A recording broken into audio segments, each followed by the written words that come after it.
My parents demand I become my sister's caregiver after I sacrificed my entire childhood. Can you imagine being forced to become a full-time caregiver for the very person your entire childhood was sacrificed for? Because that's exactly what my parents tried to do to me. And when I said no, their response was so utterly vile, it forced me to do something I never thought I'd have to: call Adult Protective Services on my own family. Okay, so picture this. I'm 25, living in this little ground floor flat that I worked my absolute butt off for. 3 years of grinding, finally having a space that's just mine. My older sister, Holly, she's 32, and she has cerebral palsy and learning disabilities. She needs round-the-clock care. And my parents, bless their hearts, they've been her primary caregivers her whole life. But here's the thing. My entire childhood revolved around Holly. Seriously, my whole existence. No birthday parties because Holly couldn't handle the noise. Forget sports. My parents couldn't drive me to practice and watch her at the same time. Friends over? Absolutely not. Holly needed quiet. Every single family vacation was to the exact same handicap-accessible cabin 2 hours away, because any change freaked her out. The second I turned 18, I was out of there. I moved out. Got a job at a call center, went to night school, working 60-hour weeks just to get my graphic design degree. Finally, I landed a remote job that pays well enough, and I found this flat. It's perfect. Close to shops, a little garden. All the things I never had growing up. My parents? They visited maybe twice since I moved in. They mostly called when they needed me to watch Holly for a doctor's appointment or grocery run. And you know what? I always said yes. Even though Holly would scream the whole time and throw things at me because she just hated change. Then, about 6 months ago, my dad started making these weird comments. Your flat would be perfect for Holly, he'd say. All one level, wide doorways, accessible bathroom. He even started pointing out modifications I could make to accommodate her wheelchair. I just laughed it off, thinking he was just making conversation. But then my mom got in on it. She started asking about my work schedule, how flexible it was, if I could work while caring for someone. I'd just tell her I was happy with my current situation and quickly change the subject. 2 months ago, it all came to a head. They invited me for dinner, and it was a complete ambush.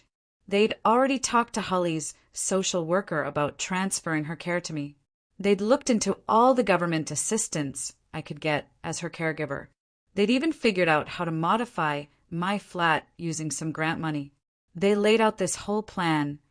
I'd take Holly during the week, and they'd take her on weekends. I looked at them, completely stunned. Absolutely not, I said. My mom immediately started crying, talking about how tired they were, how they'd given up everything for Holly, and now it was my turn to help. My dad, he just cut in, saying I was being selfish, living alone in a flat that could house Holly when they were struggling. I stared at them, and I just snapped. I already gave up my entire childhood for Holly, I reminded them. No dance classes, no sleepovers, no college visits, because everything was always about Holly. They just brushed me off. That was different, they said. You were a child then. You didn't understand sacrifice. Now you're an adult, and you need to step up. I walked out of that dinner and didn't speak to them for 2 weeks. But that was just the beginning. That's when their campaign against me really started. They told every relative I was abandoning my disabled sister. My aunt called me, practically in tears, asking how I could let Holly suffer. My grandma, said she was disappointed in me. My cousins, the cousins, they posted all over Facebook about ableism and family responsibility, clearly aimed right at me. Then the harassment intensified. My parents started bringing Holly to my flat uninvited, literally leaving her at my door, claiming emergencies. The first time I caved. I let them in, watched her for 6 hours while they vanished. The second time, that was it. I called Adult Protective Services. I reported abandonment.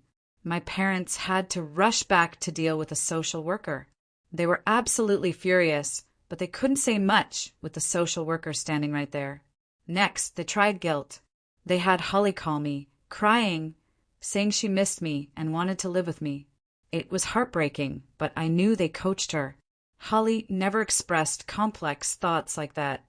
They sent me photos of Holly looking sad, with captions about how she needed her sister. They even made a scrapbook of us as kids to try and show our bond, completely ignoring that in every single photo, I looked miserable while Holly got all the attention. The absolute last straw? They called my employer. They told my boss I was needed for a family medical emergency and might need extended leave to care for my disabled sister. My boss, bless him, was understanding, but he was also seriously concerned about my ability to maintain my workload. I had to explain everything, the harassment, the push to make me a caregiver, and promise him it wouldn't affect my job. That's when I decided this had to end, permanently. I spent the entire weekend glued to my laptop, my eyes burning, searching through lawyer websites. I typed in family harassment lawyer, forced caregiving legal help. Most of them had these fancy websites with stock photos, but I needed someone who got it, someone who understood what my parents were doing. Finally, I found Amelia Coleman's site. Her bio said she specialized in boundary violations and family coercion. I felt like she was describing my exact situation. I filled out her contact form right then. Just the basics, parents showing up uninvited, calling my boss. She had an opening Monday morning at 9 a.m. I booked it, then spent the rest of the weekend trying not to think about how much this was going to cost. Monday morning, I logged into the video call 5 minutes early, my notebook crammed with dates and details. Amelia appeared on screen right at 9 o'clock. She looked maybe 40, short dark hair, these sharp eyes that made me feel like she was already analyzing my entire life. I started explaining, trying to keep my voice steady, but within 2 minutes, she stopped me. She said what my parents were doing wasn't just annoying or pushy. It was financial and emotional abuse. That word, abuse, it hit me hard. I'd been thinking of it as just family drama, but she explained their campaign to force me into caregiving had actual legal implications. She asked about the call to my employer, and I showed her the email my boss had sent. Amelia leaned forward, eyes glinting. That, she said, is workplace interference, and we can use it. We spent the next hour going through everything systematically. She had me pull up my phone, scroll through the guilt trip texts, the photos of Holly, the Facebook posts from relatives. She noted the 2 times they'd shown up at my flat, especially the second time when I'd called APS. She asked if I had the police report number from that incident. I did. Get a copy of that report immediately, she said. Documentation is everything. By the end of the call, I had a list of things to gather, a timeline to build. And I felt like someone finally believed me. Someone finally understood that this wasn't just me being dramatic. Tuesday evening, I was deep in a design project when my doorbell rang. Almost 7 p.m. The bell rang again. Then a hard knock. My heart started racing. I looked through the peephole. My dad's car was outside, Holly visible in the passenger seat. My mom was at my door, knocking harder now. I stepped back, my gut clenching. They'd done this before, but this time? No way. I wasn't opening it. My mom started yelling through the door, "You need to help us. We have an emergency. Just a few hours." My dad joined in, his voice louder, calling me selfish and childish. I grabbed my phone and called the non-emergency police line. I explained my parents were at my door, refusing to leave after I'd asked them not to come. The dispatcher said an officer would be dispatched. They kept knocking and yelling for another 10 minutes. My dad was still shouting about my flat being perfect for Holly while they struggled. My mom said I'd understand when I was older and had my own family responsibilities. Then they must have heard the sirens. Suddenly it went quiet. I heard car doors slam. By the time the officer knocked, my parents were gone. He was a young guy, looked my age. He took down my information, listened patiently as I explained the ongoing harassment, showed him the texts and emails. He wrote everything down, gave me a report number. If they come back, he said, call immediately. After he left, I texted Amelia the report number. She responded within minutes. This is exactly the kind of documentation we need. Wednesday afternoon, I was on a client call when my phone buzzed with a voicemail notification. Unrecognized number. After the call, I listened. It was my dad's voice, but from someone else's phone. He said they'd tried to be reasonable, but I'd left them no choice. He said why we're cutting me out of there, Will, unless I stepped up for family like I should have years ago. He ranted about how disappointed they were, how I'd regret this when they were gone and I had nothing. His voice had this cold, venomous edge I'd never heard before. I saved the voicemail and forwarded it to Amelia, asking if it mattered. She called me back within an hour. Financial manipulation, she said. It strengthens your case significantly. It shows a clear pattern of using money and guilt to control you. I told her I didn't expect much inheritance anyway, maybe $20,000. Doesn't matter the amount, she countered. What matters is them using it as a weapon. She told me to save every voicemail like that and not to respond to any contact. Hanging up, I felt this strange mix of relief that it helped my case and deep, aching hurt that my own dad had actually said those things out loud. Thursday morning, an email from Dante, my boss.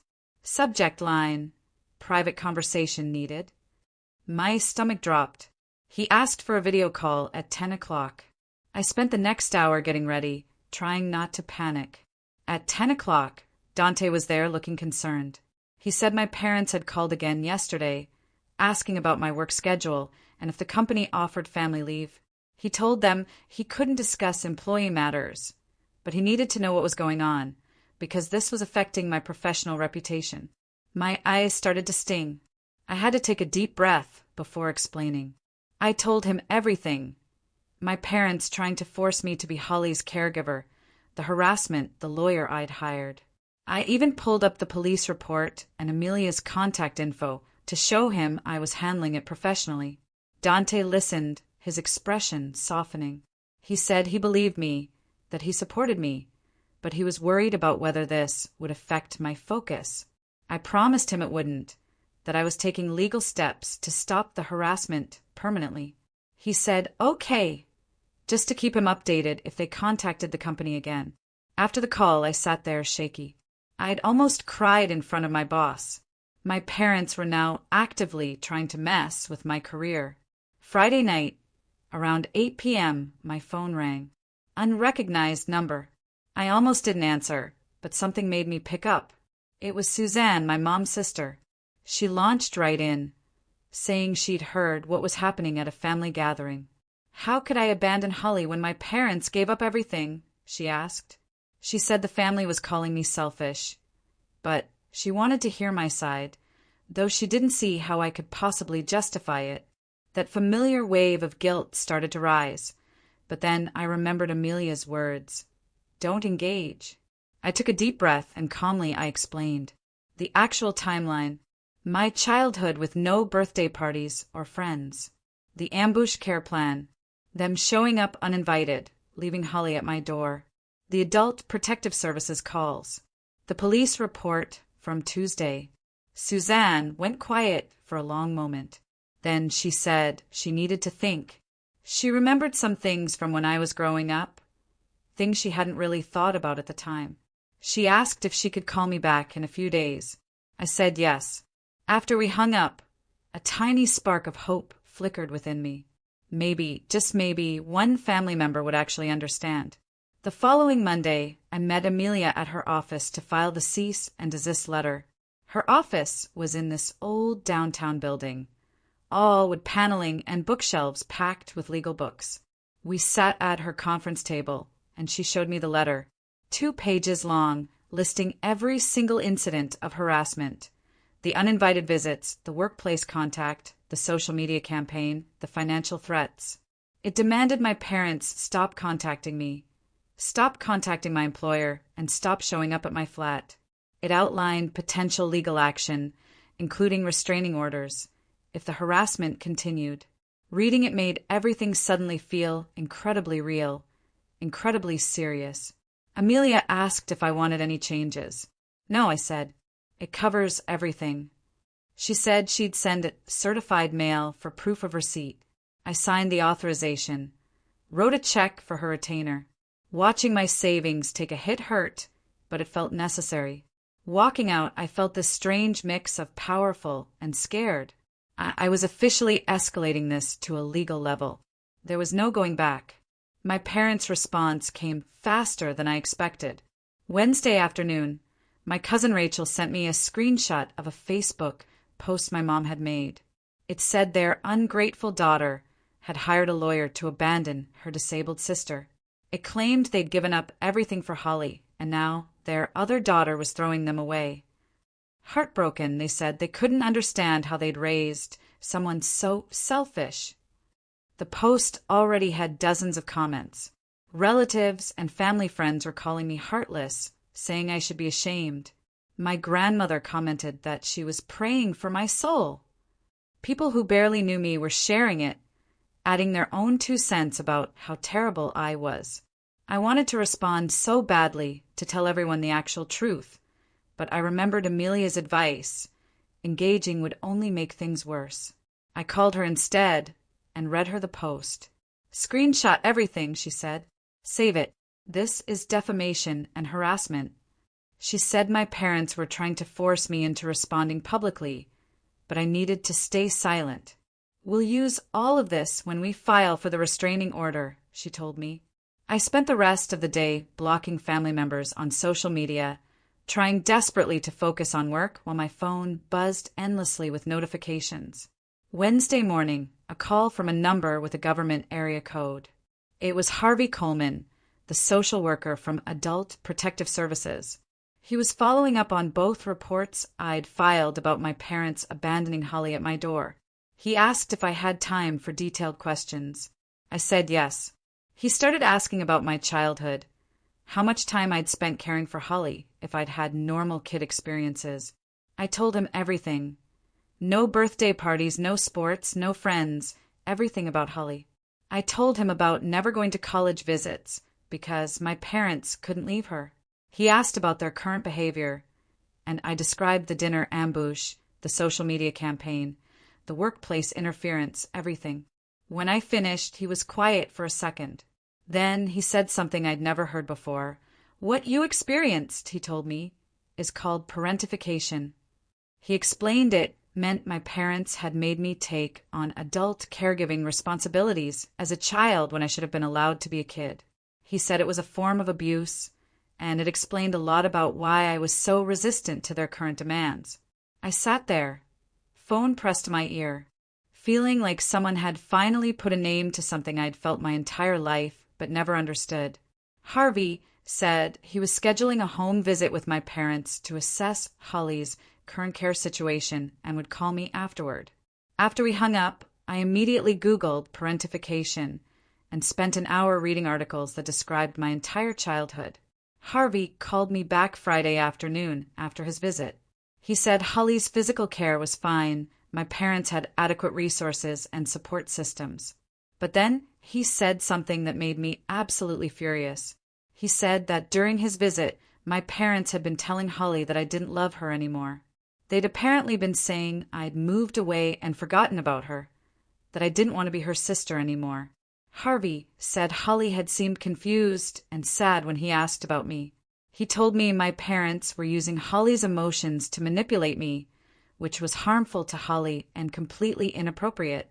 He was documenting this in his report and recommending my parents get counseling about appropriate boundaries. I thanked him, hung up, and sat there shaking with anger. My parents weren't just harassing me anymore. They were messing with Holly's head to punish me.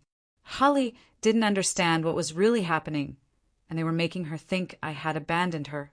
I texted Amelia about what Harvey had said. She responded that this was another piece of evidence showing their manipulative behavior.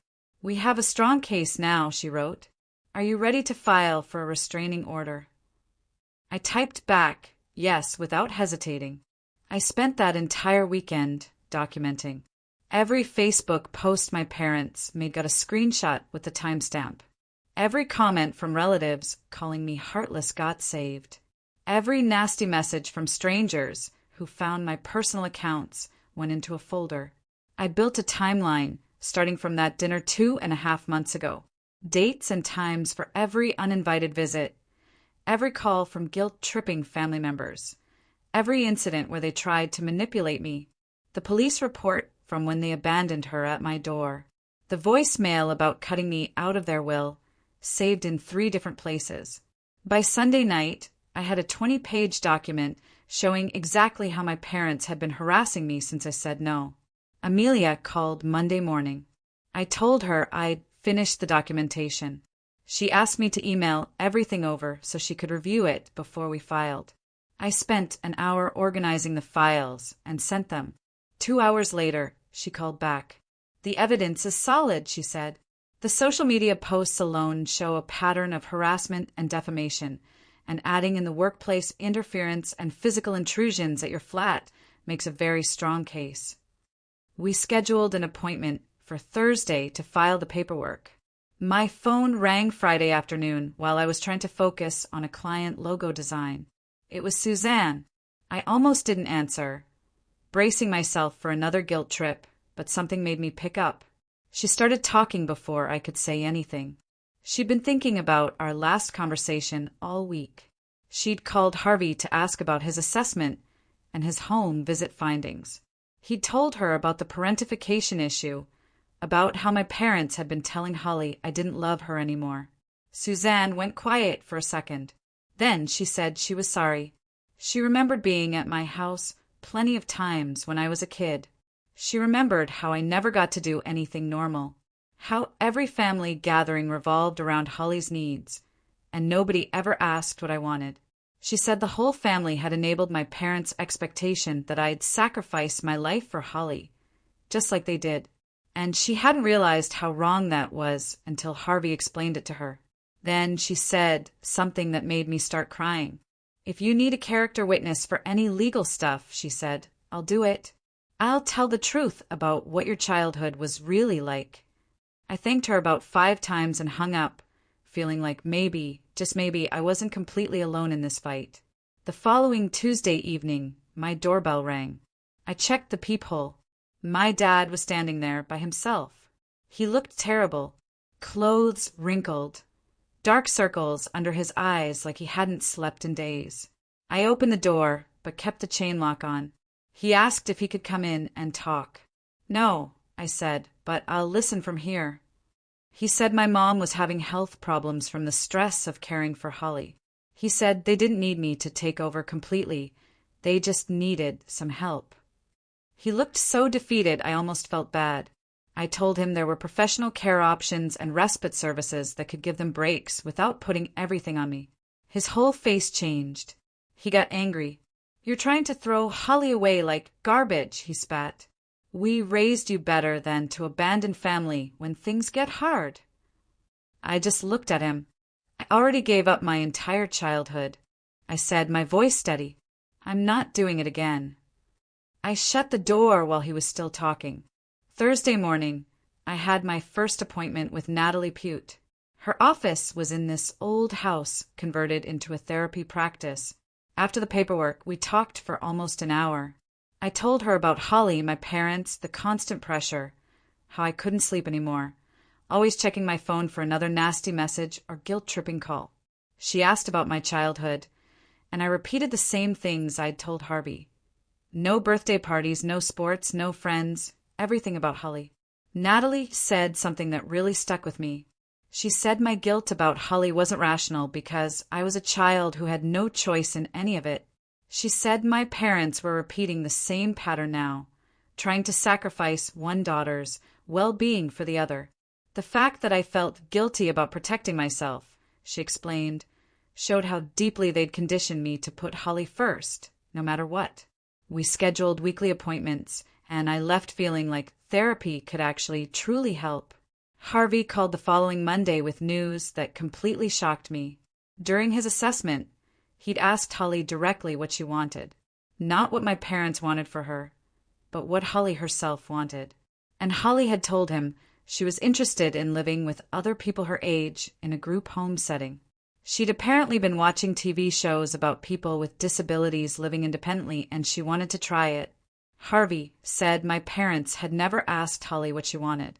They just assumed she'd be scared of change and need to stay with them forever. But Holly had told him she was tired of being at home all the time and wanted to meet new people. I sat there, holding my phone, feeling this weird mix of relief and anger. Relief that Holly actually wanted something different. Anger that my parents had never bothered to ask her, and had just assumed I'd take over their role without question. My parents found out about Holly's conversation with Harvey by Wednesday. I know because they went completely insane on social media. My mom posted this long, rambling thing about how I had poisoned their daughter against them, how I had manipulated a social worker to steal Holly away and destroy their family. The post included my full name and the name of my graphic design company. By Wednesday afternoon, I was getting messages from complete strangers. People I'd never met were telling me I should be ashamed, that I was a terrible person for abandoning my disabled sister, that I deserved whatever bad things happened to me. My anxiety went through the roof. I couldn't focus on work. I kept checking my phone every 5 minutes. I called Amelia in a panic, and she told me to screenshot everything. This social media campaign, she said, was harassment and defamation, and it made our case for a restraining order even stronger. Tuesday morning, my phone rang with an unfamiliar number. It was the security guard from the building where my company's main office is located. He said 2 people were in the lobby, demanding to speak with me, claiming to be my parents. He said they'd found the company address online and driven over, even though he'd explained I worked remotely. He asked if I wanted him to let them up. Absolutely not, I said. Please tell them to leave. He said they were refusing, getting loud. I had to call the building manager and explain that my parents were harassing me and that I'd be filing a restraining order. The manager was professional, but I felt so embarrassed, like I was dragging all this family drama into my professional life, making it everyone else's problem. The security guard called back 20 minutes later to say my parents had finally left after the manager threatened to call the police. Thursday afternoon, I met Amelia at the courthouse to file for a restraining order. I brought a folder that was almost 3 inches thick. Screenshots of every social media post and message. The police report from when they abandoned Holly at my door. Documentation of them calling my employer. A written statement from Suzanne about my childhood. A letter from Harvey detailing his findings about parentification and Holly's expressed wishes. The court clerk processed all the paperwork, and Amelia submitted everything to the judge. We waited for 2 hours before getting called into a small office. The judge looked through the evidence, asked me a few questions about the harassment. Then she granted a temporary restraining order and scheduled a full hearing for 2 weeks out. Walking out of the courthouse, I felt this strange, bittersweet mix of grief and relief. I was legally separating myself from my parents. Part of me felt like I should be sad about that, but mostly I just felt relieved. Maybe the harassment would finally stop. The restraining order hearing happened on a cold morning in early December. I showed up with Amelia and all our evidence, organized neatly in binders. My parents were already there with their own lawyer, some guy in an expensive suit who kept looking at me like I was the worst person on earth. Their lawyer tried to paint me as vindictive, said I was trying to punish my parents for asking for help with my disabled sister, that I was using the legal system to avoid family responsibility. But then the judge started reviewing the evidence. She read through Harvey's testimony about parentification and how I'd been forced into a caregiver role as a child. She looked at the screenshots of my parents posting my personal information online, encouraging strangers to harass me. She reviewed the documentation of them showing up at my workplace and calling my employer. Then she asked about Holly's expressed wishes and Harvey's recommendation for group home placement. When she finished reviewing everything, she looked at my parents. Her voice was firm. She said their behavior had been inappropriate and controlling. She said they had no right to force their daughter into a caregiving role or to harass her when she set boundaries. And then, right there, she granted a permanent restraining order. My parents weren't allowed to contact me, come to my home, or come to my workplace. They had to stay at least 500 feet away from me at all times. Sitting in that courtroom, listening to the judge validate everything I'd been feeling my whole life, I wanted to cry with relief. Harvey called me the next week with updates about Holly's transition. He said he was working with my parents and a group home placement specialist to find the right facility. Holly had visited 3 different places and really loved one that had younger residents and lots of activities. She was nervous but excited about the change. Harvey said she'd been attending orientation sessions and talking about having a roommate for the first time in her life. He said Holly asked about me during one session, and he'd explained that I cared about her but needed some space from our parents right now. Hearing that Holly was actually happy about this move made me feel good and sad at the same time. Good, because she was finally getting opportunities to be independent and make friends. Sad, because she should have had these chances years ago, instead of being kept at home because my parents assumed she couldn't handle change. Holly moved into the group home 2 days after Christmas. I kept seeing Natalie every week through January because the whole situation left me feeling weird and mixed up. Some days I felt this immense relief that the harassment had finally stopped, that I could go back to my normal life without checking my phone every 5 minutes for angry messages. Other days, though, the guilt would hit me. Like maybe I should have tried harder to help my parents or found some middle ground that didn't end with a restraining order. Natalie kept reminding me that the guilt wasn't based on anything real. She explained that my parents had trained me from childhood to feel responsible for Holly's happiness and their stress, and just because that training was deep didn't make it true or fair. She walked me through all the times I'd tried to set boundaries or suggest alternatives, and my parents had shut me down or manipulated me into backing off. During one session in mid-January, I told her I kept thinking about all the years I spent taking care of Holly as a kid and wondering if I was a bad person for not wanting to do it again as an adult. Natalie looked at me with such kindness. "You were never supposed to be Holly's caregiver in the first place," she said softly. "Children shouldn't raise their siblings, and choosing not to repeat an unfair pattern doesn't make you selfish or cruel." She helped me understand that my parents had their own problems with control and martyrdom that had nothing to do with me, and protecting myself from their dysfunction was healthy, even when other people said I was wrong. Suzanne called me in late January and asked if I wanted to meet for coffee at a place near my flat. I was nervous. Even though she'd apologized before, a part of me worried she might try to guilt-trip me again. But when I got there, she ordered us both drinks and immediately started talking about my mom's childhood in this quiet, serious way. She told me that my grandmother was exactly like my mom, always creating some crisis or emergency that made her the center of attention and made everyone else responsible for fixing her problems. Suzanne said, "When your mom was growing up, your grandmother would get sick or upset any time someone tried to do something independent, and the whole family had to drop everything to take care of her emotional needs." She explained that my mom learned to get importance and control by being the person who sacrificed everything. And now she was doing the same thing by making Holly's care into this impossible burden that defined her whole identity.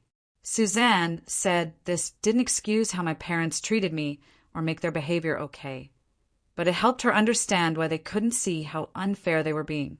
"Your mom genuinely believed that suffering for your family was the only way to prove you loved them," she said, "and she couldn't understand why you didn't want that same life." Hearing about the generational pattern made me feel sad for my mom in a way I hadn't before, like she was trapped in a cycle she didn't even recognize. But it also made me more sure that I'd done the right thing by breaking away. I didn't want to pass that same dysfunction down to anyone else. Harvey called me in early February and said he'd arrange for me to visit Holly at the group home if I wanted to see how she was settling in. I was nervous driving over there. I didn't know what to expect, or if Holly would be angry at me for not taking her in like our parents wanted. But when I walked into the common room, Holly was sitting with another woman her age, watching TV. And she lit up when she saw me. She wheeled over and started talking fast about her roommate, the art class she'd joined, and the staff member who helped her learn to make her own breakfast choices. She took me to her room, showed me how she'd decorated it with posters and photos, pointing out everything she'd picked herself, without anyone telling her what to use. She introduced me to 2 different staff members, telling them I was her sister in this proud way that made my chest feel tight. We sat in the common area for almost an hour and had an actual conversation about her life, what activities she liked, which residents she was becoming friends with, what food she wanted to try. It felt completely different from all those years of me just managing her needs and trying to keep her calm. For the first time, we were talking like 2 real people instead of caregiver and patient. And I realized I'd never actually known Holly as a person before this moment. By early March, I'd fallen into a new routine. I saw Holly every other week at the group home and had coffee with Suzanne once a month to catch up. My parents were completely out of my life because of the restraining order. And honestly, most days, I didn't think about them at all. I still had sessions with Natalie every 2 weeks because some days the guilt would hit me hard, usually triggered by something random, like seeing a family at the grocery store or hearing a song that reminded me of childhood. On those days, I'd feel sad about the family rupture and wonder if there was some other way I could have handled everything. But Natalie kept walking me through the same facts, reminding me that I'd tried boundaries and suggestions and compromise, and my parents had responded with harassment and manipulation every single time. She helped me remember that I'd worked incredibly hard to build an independent life, and I deserved to keep it without sacrificing myself again. Holly was genuinely happy in the group home, with choices and community and staff who treated her like a capable adult instead of a permanent child. I could never have given her that kind of life, even if I'd let my parents move her into my flat and spent every day managing her care. The restraining order meant I finally had peace and safety in my own home. What do you think? Have you ever had to draw such a hard line with family to protect yourself and your own life? I'd really love to hear your experiences and thoughts in the comments below.